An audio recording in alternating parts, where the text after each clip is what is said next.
Top of the day, gentlemen. Spend some time with me in the whip for a networking tip. Now, today I'd like to talk about avoiding bad networking. And the reason why I wanted to do this video is because some fellas made a video about the 5 most important things when it comes to networking. Now, I disagreed with at least half of those points. So, I feel they need to be challenged. And better advice needs to be offered. So, I don't script shit, but I had to take some notes as to remember what points to challenge. First and foremost, if you're waiting too late in the game to give credit to your partner, and you have to clarify to people the value of said partner, probably that means that you weren't valuing that person. And now you're trying to backpedal because someone drew it to your attention. Somebody like I. So finally giving credit to a host, a subject that needed to be addressed long ago, it's not really a good show of character. It actually exposes you. Moving on to the point that I most disagree with. When networking, find someone of high status and offer and add value to them for free. Now, working for free is not good advice in the long term and will not progress you. No man respects another man that is willing to wash his car for free every week. Now, there's nothing wrong with offering someone a free car wash in hopes to network for future business and endeavors. But you do just that. You offer a free car wash, and then you allow that person to rate the quality of your work, and you ask them, what was the value to you? And if they do value your work, whatever it may be, obviously not just a car wash, whatever it is that you offer, at that point, it is in your best interest to start coming to some type of terms and agreement. That is your opportunity to be transparent as to what your hopes and your agenda is, and find a common ground with that person and move forward amicably from there. To work for someone for free indefinitely without making your goals clear, that's just silly and a waste of your time, which is the most valuable asset that you have. Moving forward. Now, a person that assumes the perception of strength through the tactic of surrounding themselves by weak, insecure, or vulnerable people, that's not a strong person at all. That's actually a show of insecurity within itself.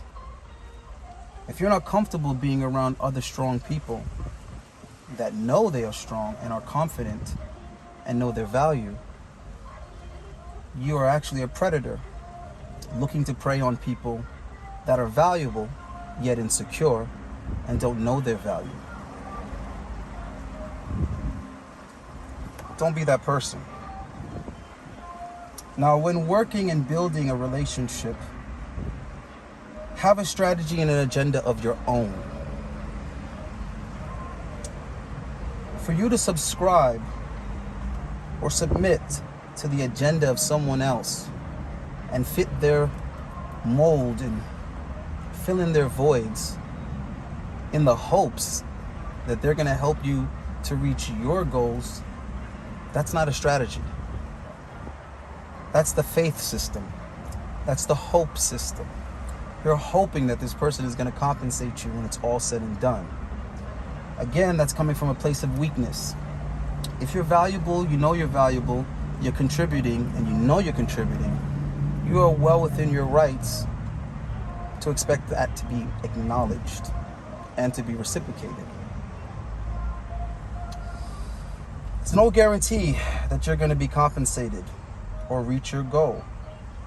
So again, be transparent and upfront and come to agreements that complement both or all parties involved. Be smart, fellas. Next, you must be able to gauge someone's character, fairness, and capacity for accountability when considering adding value to someone in exchange for opportunity or value. It's very important when offering value to others to learn how to recognize and avoid big egos and selfish people. There are many people that are able to become successful and powerful simply through selfish practices. Exploiting people is a very efficient way of becoming successful and powerful. Doesn't mean that that's what you have to do, and it doesn't mean that that's what you should tolerate from the people that you're trying to network with. Next and final point, only valuing and networking people of higher status, like a hypergamous woman, is horrible advice. As a man, you should never take plays out of a female book. You should never use their tactics and their methods to get ahead. That is literally and directly the opposite of masculinity. Being selfish is not a masculine trait. Being hypergamous is definitely not a hypergamous trait.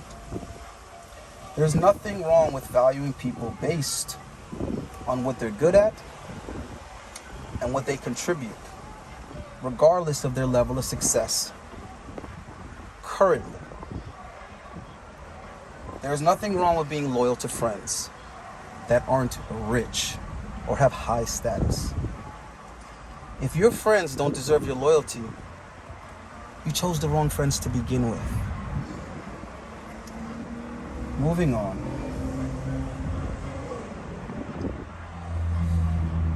Don't be selfish or solipsistic like women.